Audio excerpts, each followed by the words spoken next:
From the very beginning, we've wanted it to be an immersive installation, because when you experience something with your senses, you remember that. It remains in the memory. Islands, of course, are unique. Particularly interesting, we thought, for this Biennale, the Laboratory of the Future, were the islands in the Atlantic, because the Atlantic Ocean is so significant to us in the island of Ireland.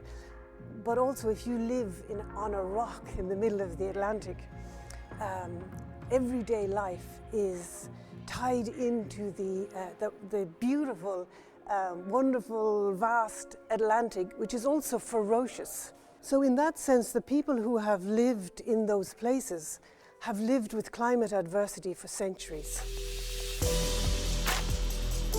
We're focusing specifically 3 islands.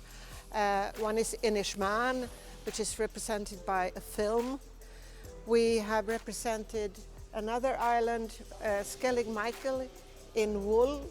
Then we have Clare Island, which is represented in a long storyboard. When we look at their lives and we look at the landscape of those islands, the flora and fauna, we see the resilience and the ability to survive. The role of architecture in all this, I simply think that it is hoping for some curiosity in terms of both cultures that have had a very long history, but also other cultures, other ways of looking at the human being in the world.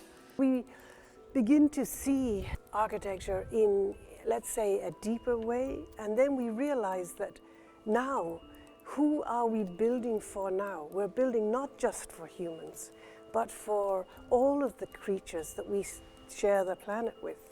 So this is a very powerful issue for architecture to address, and I think that this is what the Laboratory of the Future is about for us here.